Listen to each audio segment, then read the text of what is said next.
Dans la vie, il y a deux grands mystères, l'amour et l'argent. Qu'est-ce que l'amour? La question a été explorée à fond, dans les romans, les chansons, les films, à la télévision. Mais pas la question, qu'est-ce que l'argent? La théorie de l'argent n'a jamais inspiré de film à grand succès, et ça n'a rien d'étonnant. Rien d'étonnant non plus qu'elle ne soit presque jamais mentionnée dans nos écoles. D'où vient l'argent? La question évoque généralement l'image de la fabrication des billets ou des pièces. En effet, on croit souvent que c'est le gouvernement qui crée l'argent. C'est vrai, mais seulement en partie. Ces symboles en papier et en métal que nous appelons l'argent sont en fait fabriqués par une agence fédérale, la monnaie. Mais la plus grosse quantité d'argent en circulation n'est pas fabriquée par la monnaie. Tous les jours, des montants colossaux d'argent sont créés par des entreprises privées, par les banques. On croit souvent que les banques prêtent l'argent que les déposants leur ont confié. Mais pas du tout. En fait, les banques créent l'argent qu'elles prêtent, pas à partir de leurs bénéfices, ni à partir de l'argent déposé, mais directement à partir des promesses de remboursement faites par les emprunteurs. La signature d'un emprunteur l'engage à payer le montant de son emprunt plus des intérêts. Sinon, il perd la maison, la voiture ou tout autre bien qu'il a acheté.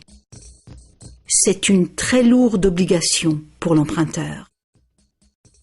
En contrepartie, que fait la banque? Elle crée le prêt par un tour de passe-passe. Elle l'inscrit au compte de l'emprunteur. Ça vous semble un peu exagéré? Impossible, direz-vous? Voyons un peu comment ce miracle bancaire se produit.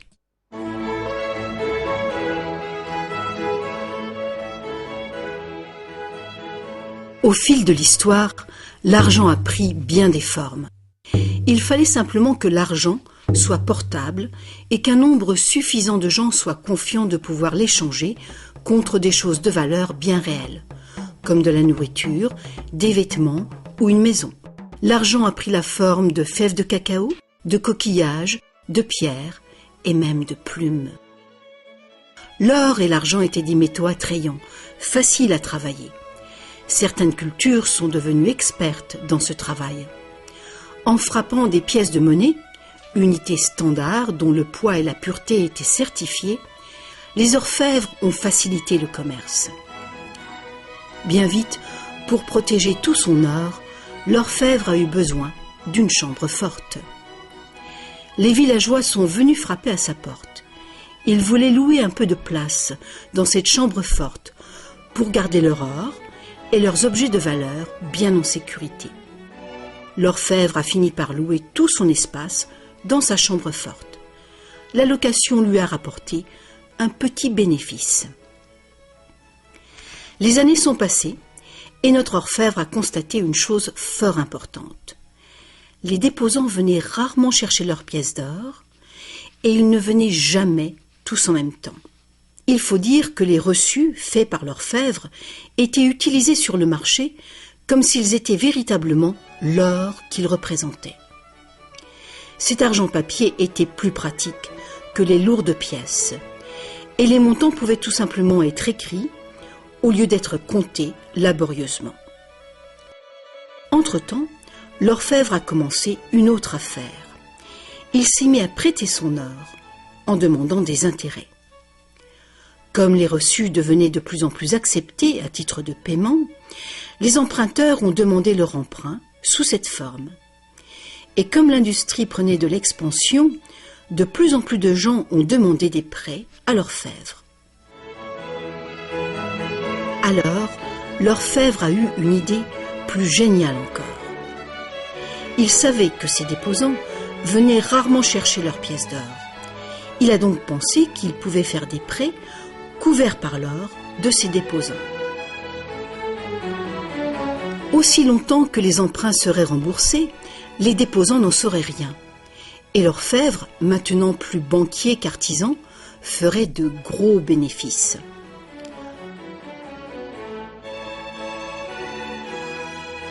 Pendant des années, en secret, l'orfèvre a tiré de bons revenus des intérêts sur les dépôts de ses clients. Maintenant gros prêteur, il devenait sans cesse plus riche et il commençait à étaler ses richesses. Les gens l'ont alors soupçonné de dépenser l'argent de ses déposants. Ensemble, ils l'ont menacé de retirer tout leur or si l'orfèvre ne s'expliquait pas sur sa richesse si soudaine. Contrairement à ce qu'on pourrait croire, la situation n'a pas tourné au désastre pour l'orfèvre. Malgré sa duplicité, il a pu montrer que les déposants n'avaient rien perdu. L'or était toujours en sécurité dans la chambre forte. Au lieu de reprendre leur or, les déposants ont demandé à l'orfèvre, devenu leur banquier, de leur verser une partie des intérêts. C'est ainsi que les banques sont nées.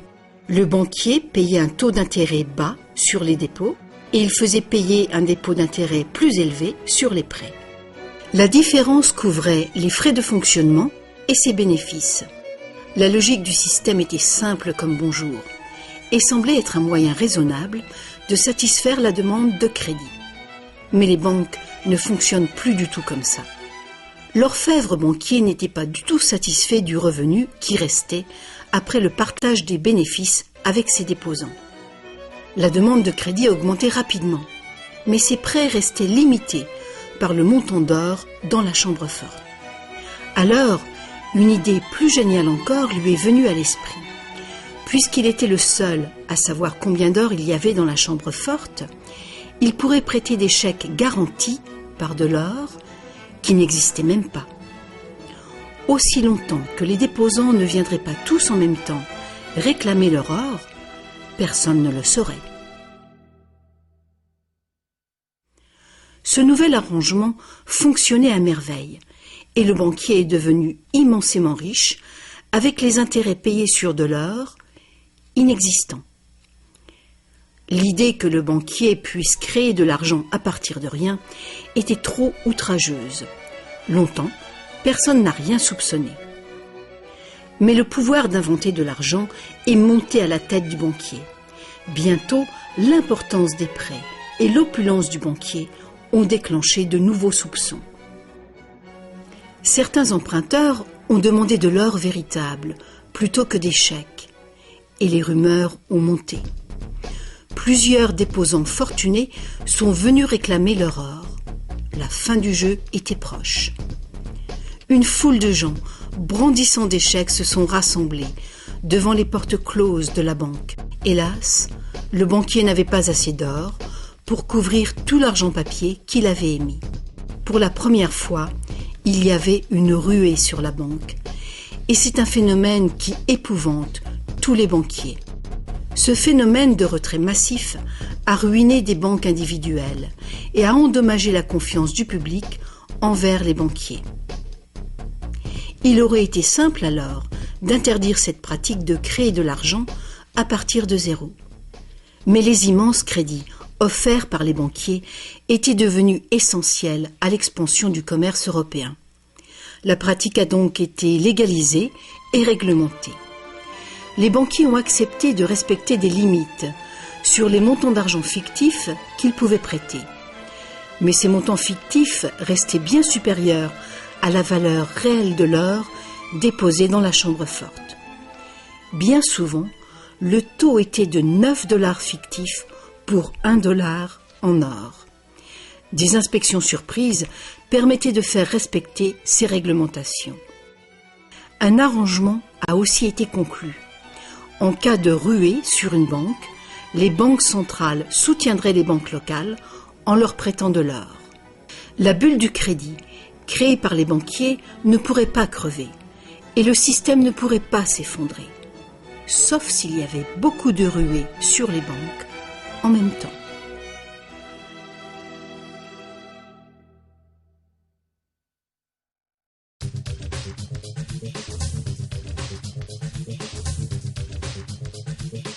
Petit à petit, le système de réserve fractionnelle, soutenu par une banque centrale, est devenu le système monétaire dominant dans le monde. Et la fraction d'or qui garantissait l'argent créé par le processus de dette est progressivement arrivée à zéro. La nature même de l'argent a changé. Autrefois, un dollar en papier était en fait un reçu avec lequel on pouvait réclamer un poids fixe d'or ou d'argent. Actuellement, un dollar papier ou un dollar numérique peut uniquement être échangé pour un autre dollar papier ou un autre dollar numérique. Autrefois, le crédit créé par une banque privée existait sous forme de billets de banque privée. Les gens avaient le droit de refuser ces billets, tout comme ils peuvent refuser un chèque personnel aujourd'hui. À présent, le crédit créé par une banque privée est légalement convertible en devises fiduciaires émises par le gouvernement, comme les dollars, les livres sterling ou les euros. Les devises fiduciaires sont des devises créées par un décret gouvernemental. Des lois en font la monnaie que les citoyens doivent accepter pour paiement. Alors la question subsiste. Si les gouvernements et les banques peuvent tout simplement créer de l'argent, combien y a-t-il d'argent dans le monde ? Autrefois, le montant total d'argent était limité par les quantités physiques des éléments utilisés comme garantie. Par exemple, pour créer plus d'argent basé sur l'or, il fallait trouver davantage d'or. À présent, on crée vraiment l'argent à partir de dettes. Chaque fois que quelqu'un fait un emprunt à une banque, de l'argent est créé. Le montant total d'argent qu'il est possible de créer n'a qu'une seule limite réelle, le montant total de la dette.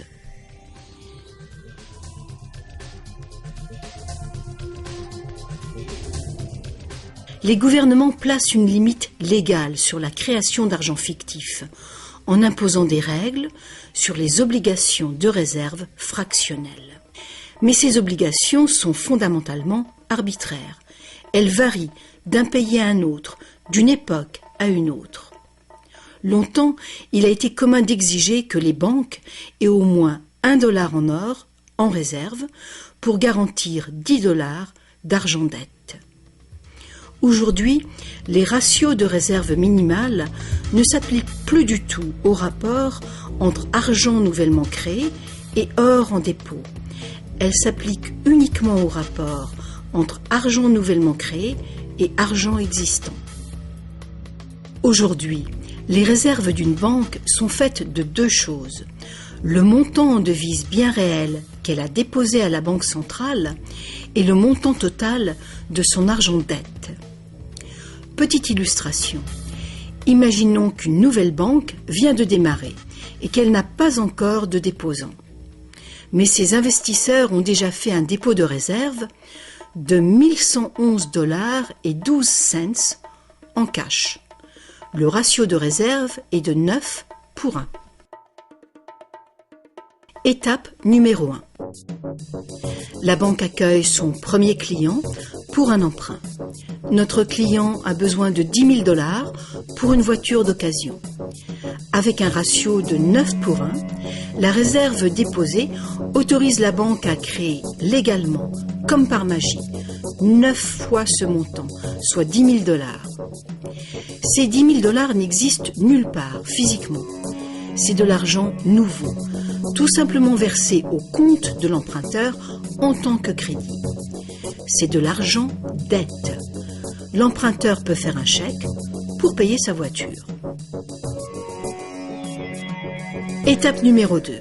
La vendeuse de la voiture dépose les $10 000 d'argent nouveau à sa banque. Contrairement à l'argent déposé à la banque centrale, cet argent nouveau ne peut pas être multiplié par le ratio de réserve. Il doit être divisé par ce ratio. Avec le même ratio de 9 pour 1, il est donc possible de créer un nouveau prêt de $9 000 à partir du premier dépôt de $10 000. Étape numéro 3. Si ces $9 000 sont déposés par une troisième personne, à la même banque ou dans une autre banque, ils permettent légalement un troisième crédit bancaire, cette fois pour $8 100. Comme les poupées russes, qui s'emboîtent et deviennent toujours plus petites, chaque nouveau dépôt peut mener à un prêt toujours plus petit, et cette série décroissante est infinie. Par contre, si l'argent fictif créé par l'emprunt n'est pas déposé à la banque, le processus s'arrête. C'est la partie imprévisible du mécanisme de création de l'argent. Mais le plus probable, c'est qu'à chaque étape, le nouvel argent sera déposé à la banque et que le processus se répétera bien des fois et que finalement, presque 100 000 $ d'argent nouveau sera créé. Tout cet argent nouveau est créé à partir du processus de dette uniquement. Et tout ce processus est légalement autorisé par le petit dépôt de réserve initial de 1111 $ et 12 cents qui demeure intouché à la Banque centrale. Autre facteur important. Avec ce système ingénieux, les registres de chacune des banques doivent montrer que la banque a 10% de plus en intérêt qu'en prêt. C'est donc un incitatif très fort pour une banque de solliciter des dépôts afin de pouvoir prêter davantage. Tout ceci crée l'idée fausse que l'argent vient des dépôts. À moins que chaque prêt successif ne soit déposé à la même banque, aucune banque ne peut prétendre avoir multiplié sa réserve initiale de presque 90 fois uniquement par des crédits bancaires. Mais il faut bien comprendre que le système bancaire est un circuit fermé. Un crédit créé dans une banque devient un dépôt dans une autre banque et vice-versa. En fin de compte, l'effet est grosso modo le même que si tout se passait dans une seule et même banque. En résumé, la réserve initiale d'un peu plus de 1111 $ à la Banque centrale permet de récolter des intérêts sur des sommes allant jusqu'à 100 000 $ que la banque n'a jamais eu. Ça vous semble absurde? Écoutez un peu. En quelques décennies, à cause du lobbying féroce des banques, les obligations de réserve ont quasiment disparu dans plusieurs pays. Et les ratios actuels de réserve peuvent être bien plus élevés que 9 pour 1. Pour certains types de comptes, 20 pour 1 et même 30 pour 1 sont tout à fait communs. Plus récemment encore, les banques ont trouvé le moyen de complètement contourner les obligations de réserve en faisant payer des frais de dossier en plus du capital prêté. Alors, bien que les règles soient compliquées, la réalité est toute simple. Les banques peuvent créer autant d'argent qu'on est capable d'en emprunter.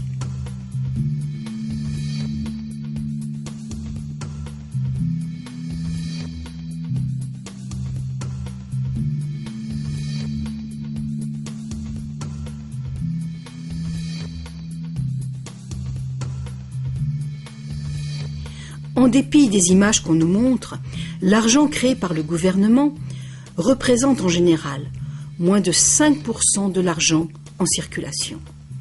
Aujourd'hui, plus de 95% de l'argent a été créé par quelqu'un qui a signé une reconnaissance de dette à une banque.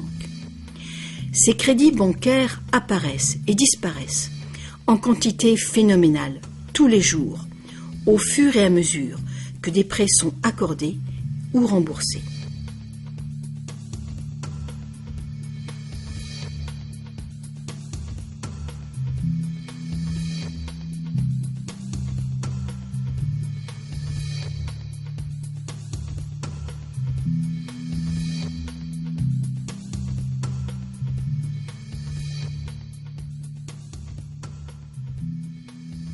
Les banques ne peuvent utiliser ce genre de système qu'avec la coopération des gouvernements.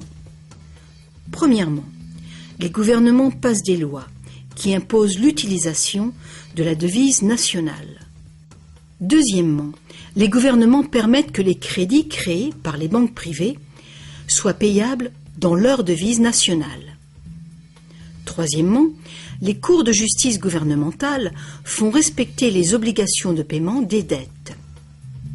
Et enfin, les gouvernements adoptent des règlements qui assurent le fonctionnement et la crédibilité du système monétaire sans rien faire pour informer le public de l'origine véritable de l'argent.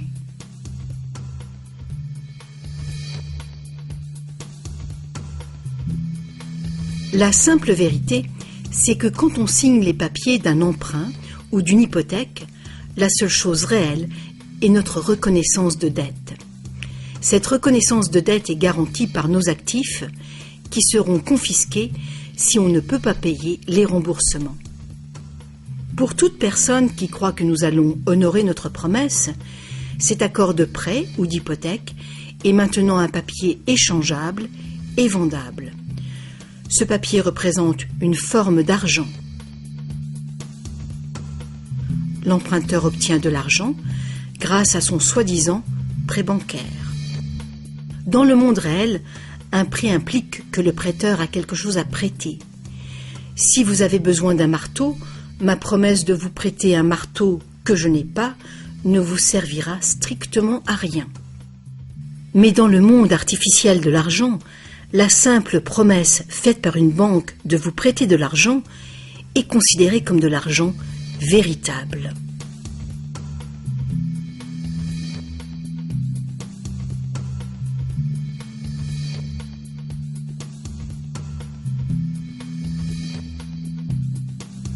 Ici encore, la vérité est simple. Sans le document signé par l'emprunteur, le banquier n'a rien du tout à prêter. Est-ce que vous vous êtes déjà demandé comment tout le monde, les gouvernements, les entreprises, les familles, peut être endetté en même temps et pour des sommes aussi colossales? Est-ce que vous vous êtes demandé comment il peut y avoir autant d'argent à emprunter? Maintenant, vous le savez. Il n'y en a pas. Les banques ne prêtent pas l'argent, elles le créent, et c'est de l'argent dette.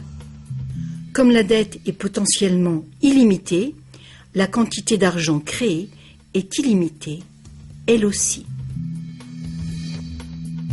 Mais l'inverse est vrai également.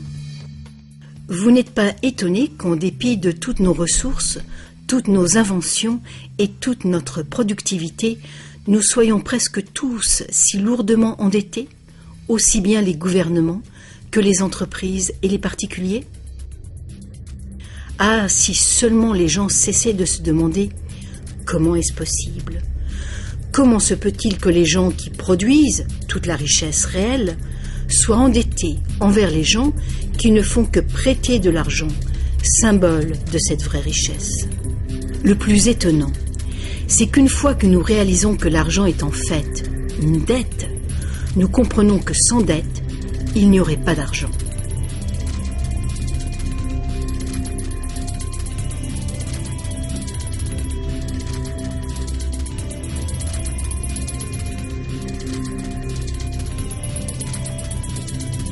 Si toute cette explication est nouvelle pour vous, rassurez-vous, vous n'êtes pas seul.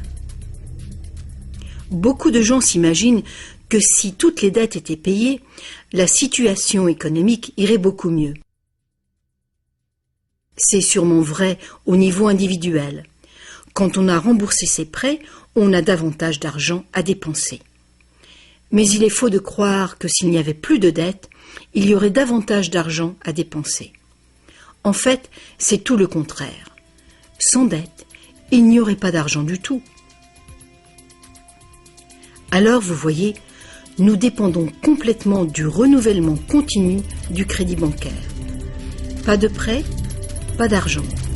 C'est exactement ce qui s'est passé durant la Grande Dépression. La quantité d'argent a fondu radicalement quand la quantité des prêts a chuté.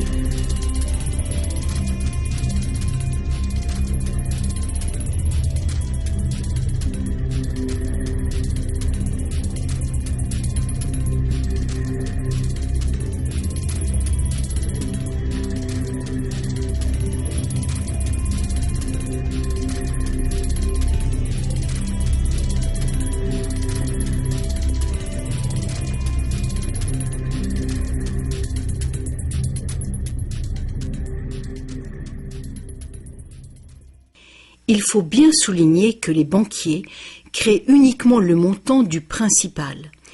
Ils ne créent pas l'argent qui sert à payer les intérêts. Alors, d'où vient cet argent ? Le seul endroit où les emprunteurs peuvent obtenir de l'argent pour payer les intérêts est l'ensemble des fonds de l'économie générale.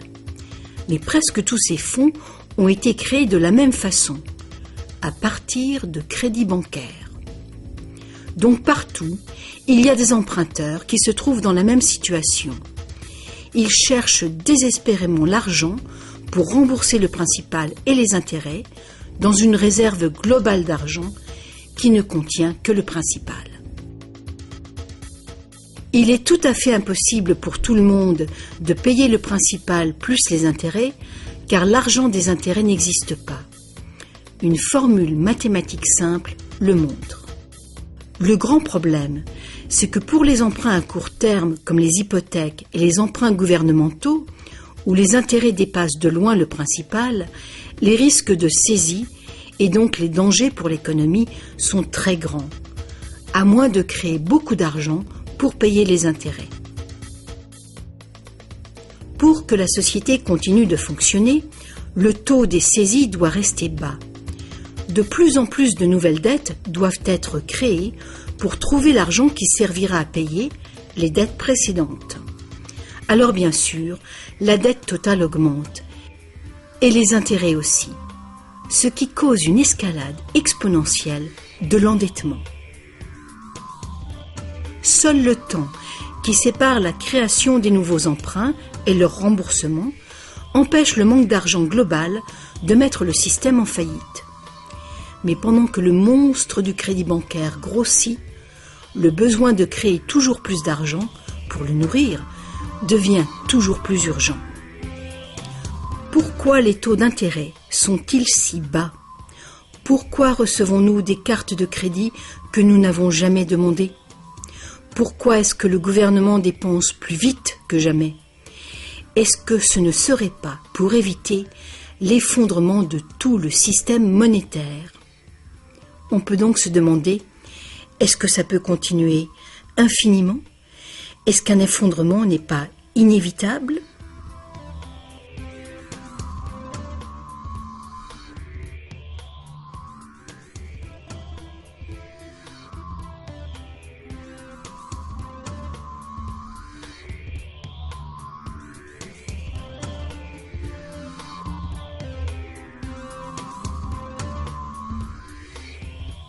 L'argent facilite la production et le commerce. Quand la quantité d'argent augmente, l'argent perd progressivement de sa valeur. C'est l'inflation. À moins que le volume de production et de commerce dans le monde réel augmente proportionnellement pour compenser cette augmentation. Ajoutez à cela que quand on parle d'une croissance économique de 3% par an, par exemple, on pourrait croire que c'est un taux constant. Eh bien, pas du tout.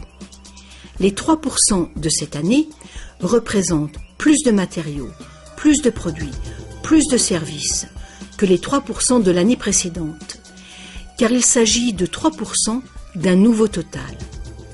Ce n'est donc pas une ligne plate, continue, mais une courbe exponentielle de plus en plus raide. Le véritable problème est qu'une croissance perpétuelle de l'économie réelle exige une escalade perpétuelle de la consommation des ressources et de l'énergie. De plus en plus de choses doivent passer de l'état de ressources naturelles à celui d'ordures, année après année, juste pour éviter l'effondrement du système. La situation est grave, très grave. Alors quoi faire ? Pour commencer, un concept radicalement différent de l'argent s'impose.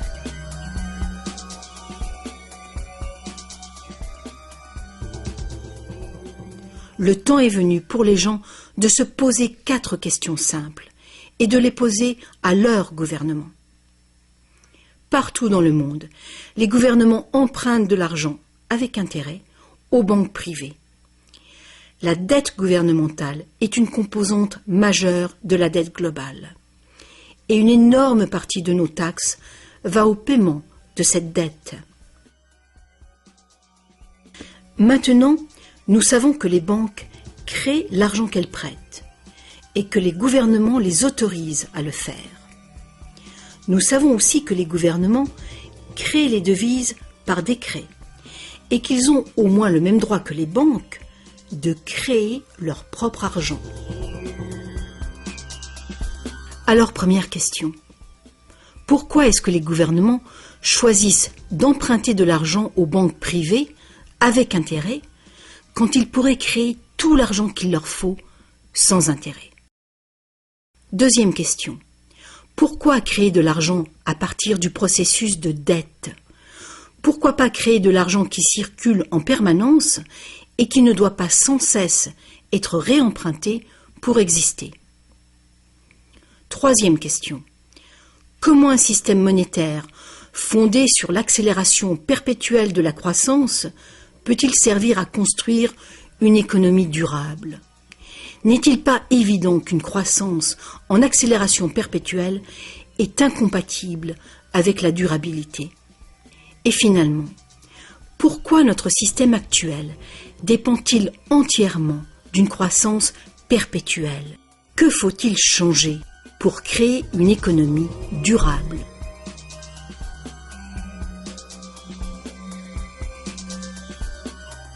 À une certaine époque, faire payer un intérêt quelconque sur un emprunt était qualifié d'usure et était passible de sanctions très sévères, allant jusqu'à la peine de mort. Chaque grande religion interdisait l'usure. La plupart des arguments avancés contre l'usure étaient d'ordre moral. La seule finalité légitime de l'argent était de faciliter les échanges de biens et de services réels. Toute tentative de gagner de l'argent avec de l'argent était considérée comme un mal, ou même comme un vol. Mais comme les besoins de crédits commerciaux augmentaient, les arguments moraux ont fini par céder. On en est venu à dire que prêter de l'argent constituait un risque pour le prêteur, et qu'il était donc justifié de faire des profits sur un prêt. Aujourd'hui, ces notions semblent dépassées. Faire de l'argent avec de l'argent est considéré comme un idéal à poursuivre. Pourquoi travailler si on peut faire travailler son argent pour soi? Ceci dit, quand on parle d'avenir durable, il est clair que faire payer des intérêts constitue un problème d'ordre moral et d'ordre pratique. Imaginons une société capable de durer des siècles parce qu'au lieu de piller ses ressources, elle consomme uniquement ce qu'il lui faut dans l'immédiat. On ne coupe pas plus d'arbres qu'il n'en pousse. Toute l'énergie est renouvelable, solaire, gravitationnelle ou géothermique, magnétique ou autre. Cette société vit dans les limites de ses ressources non renouvelables, en réutilisant et en recyclant tout. Et la population n'augmente pas en nombre.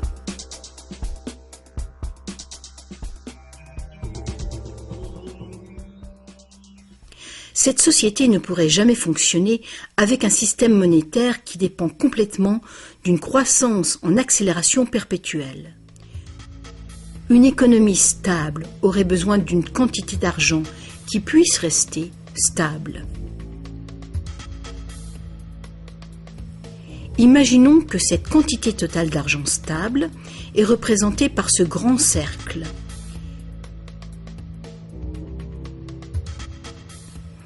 Imaginons aussi que les prêteurs doivent vraiment avoir de l'argent à prêter.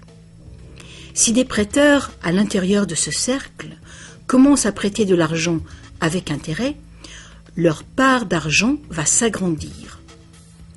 S'ils continuent de prêter, toujours avec intérêt, l'argent remboursé, quel sera le résultat?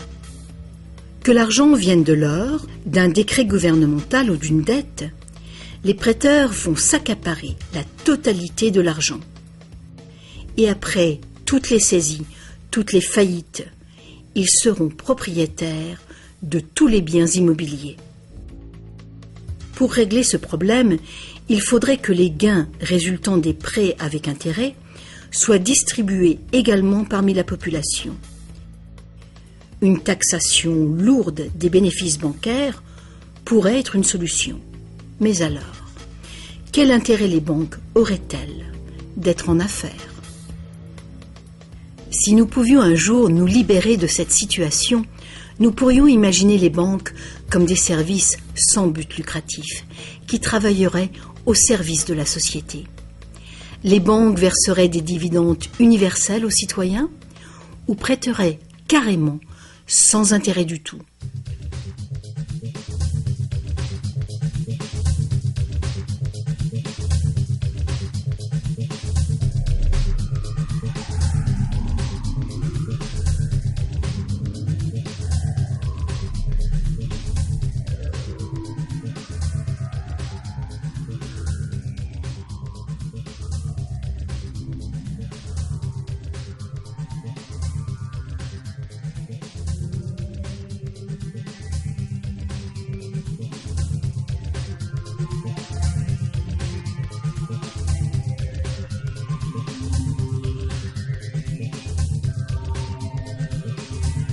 Si tous ces problèmes viennent de la nature fondamentale du système, inutile d'essayer de bricoler le système. Il faut le remplacer.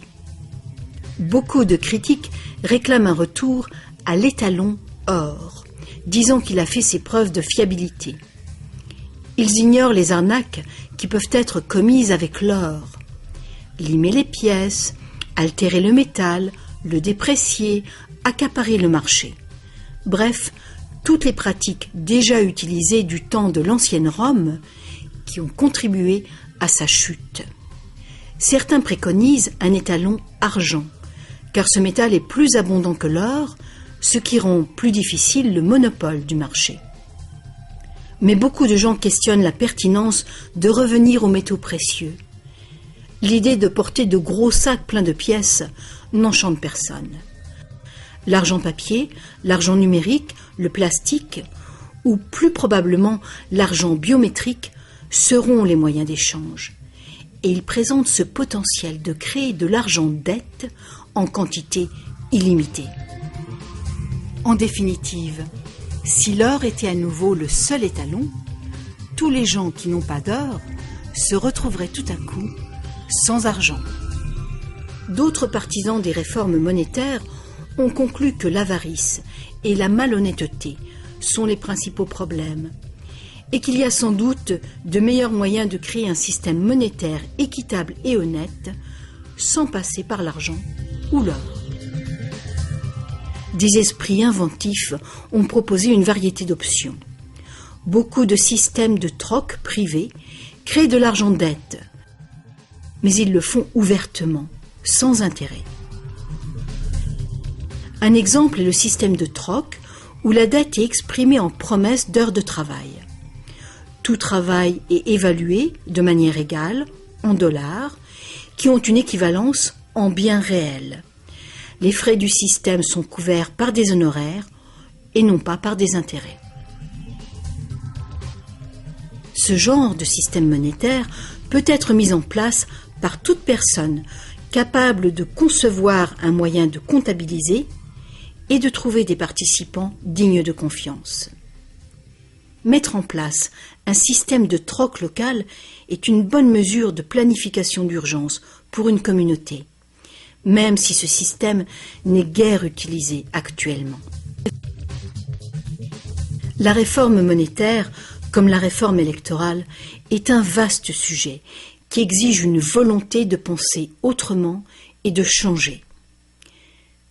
La réforme monétaire, comme la réforme électorale, ne sera pas facile, car les intérêts puissants qui bénéficient du système feront l'impossible pour conserver l'avantage.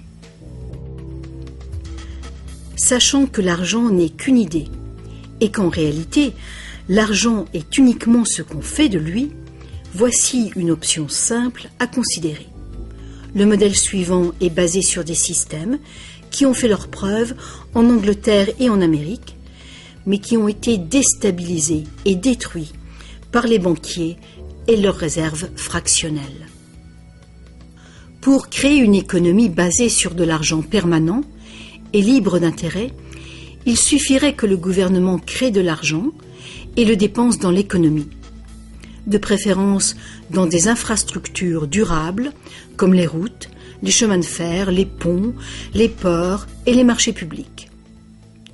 Cet argent ne serait pas de l'argent dette, ce serait de l'argent valeur, qui aurait la valeur des infrastructures financées. Si ce nouvel argent facilitait une croissance proportionnelle du commerce, il ne causerait pas d'inflation du tout. Mais si les dépenses gouvernementales causaient l'inflation, deux interventions seraient possibles. L'inflation équivaut en fait à une taxe forfaitaire sur l'argent. Que l'argent perde 20% de sa valeur ou que le gouvernement nous taxe de 20%, l'effet sur notre pouvoir d'achat est exactement le même. Vu de cette manière, l'inflation pourrait remplacer la taxation, à condition de rester limitée et d'être utilisée à bon escient.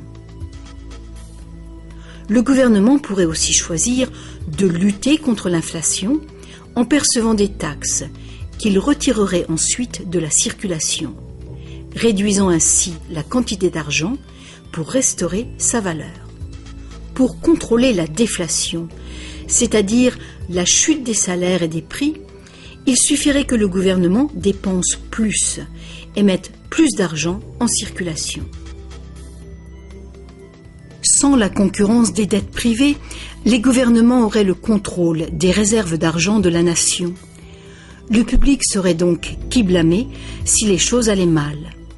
Les gouvernements prendraient le pouvoir ou perdraient le pouvoir en fonction de leur capacité à maintenir la valeur de l'argent. Les gouvernements fonctionneraient surtout grâce aux taxes, comme maintenant, mais ces taxes auraient beaucoup plus de pouvoir financier, puisqu'il n'y aurait plus d'intérêt à payer. Il n'y aurait plus de dette nationale si le gouvernement crée uniquement l'argent dont il a besoin. Notre servitude collective et perpétuelle envers les banques, à cause de la dette gouvernementale, prendrait fin.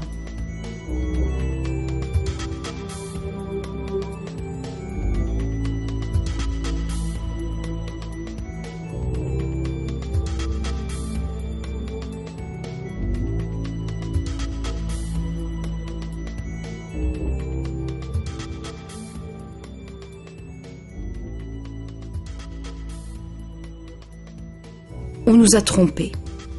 Ce qu'on appelle démocratie et liberté sont devenus en réalité une forme ingénieuse et invisible de dictature économique. Aussi longtemps que notre société dépendra du crédit bancaire pour son apport d'argent, les banquiers continueront de décider qui reçoit de l'argent ou pas.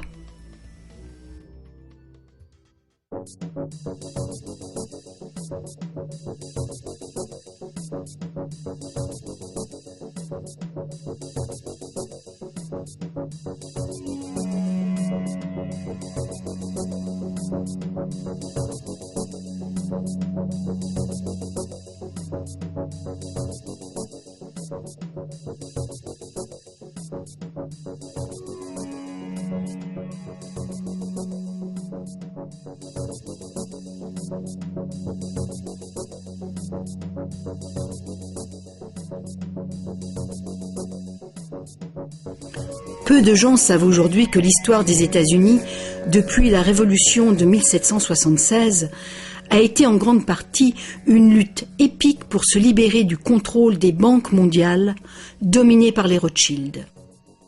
Cette lutte a finalement été perdue en 1913, quand le président Woodrow Wilson a signé la loi de la Réserve fédérale, donnant le pouvoir de créer l'argent américain à un cartel de banques internationales.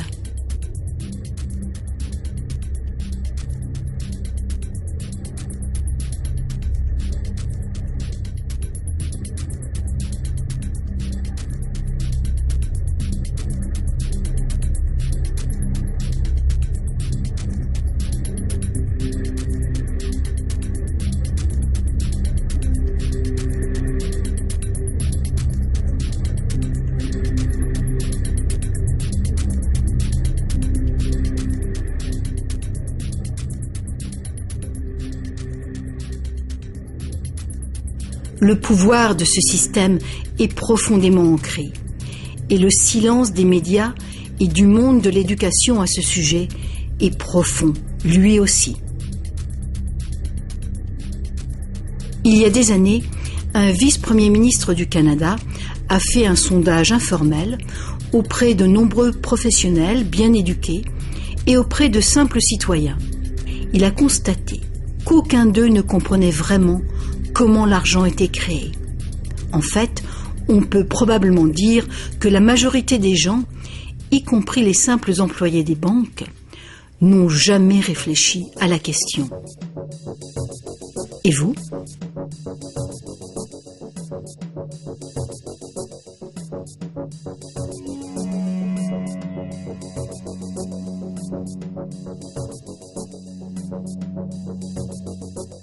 Le système moderne de l'argent-dette est né il y a un peu plus de 300 ans, quand la première banque d'Angleterre a été créée par une charte royale lui autorisant des prêts fractionnels de dépôt d'or au ratio de 2 pour 1. Ce modeste ratio était le premier pas. Le système est maintenant mondialisé. Il crée des quantités virtuellement illimitées d'argent à partir de rien. Et presque tout le monde sur la planète est enchaîné à une dette sans cesse grandissante, qui ne pourra jamais être repayée. Est-ce que tout cela serait arrivé purement par accident ? Ou est-ce qu'il y a conspiration ? De toute évidence, l'enjeu est considérable.